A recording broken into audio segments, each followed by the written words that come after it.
The devil sat at the gates of hell. Story joke. An old man suddenly arrived in a burst of flames, looking confused and lost. The devil looked at his paperwork, and frowned. He was unable to find this old man's data file. "This can't be right," the old man grumbled, looking at the devil. "I've been a good man my whole life." The devil nodded apologetically. "Most people said this when they arrived at hell. Why don't you start with how you died and we'll figure it out?" he said. The old man signed and said, "Well, I was out with minding my grandchildren, enjoying a fun day out. I don't get the grandchildren often because my eyesight is starting to fade. But we were having the most wonderful time. And that's when everything went crazy. Out of nowhere, I spotted the largest, most grotesque mouse I've ever seen moving towards us. It was absolutely enormous. And that's when it moved straight towards the grandchildren first, limbs outstretched. You don't know where it might have been. What if it had have bitten one of them? Can you imagine if they got rabies on my watch? So what did you do?"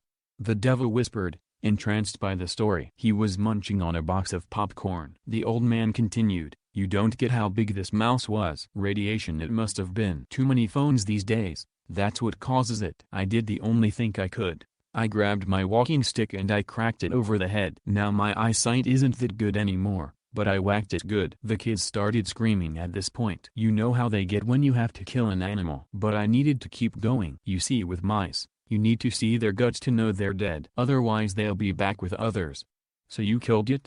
the devil asked. Some of his demigods had come to listen to the story. The old man nodded. "By golly, I did." Guts and all were splattered for all to see. The kids had lost their mind at this point. Tears everywhere. A crowd had gathered as well, all screaming at the sight. It was at this point though, that the exertion caught up with me. I felt my heart give way. I must have suffered a heart attack. Next thing I know, I'm here.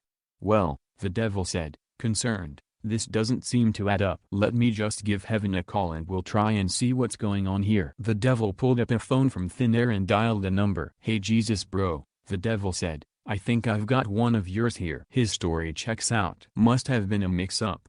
The devil nodded as a voice on the phone spoke back to him. He gave the old man a silent celebratory thumbs up as the voice continued. The devil covered the phone speaker with his hand, turned to the old man and said, "You're all good. They just want to know where you were when you died."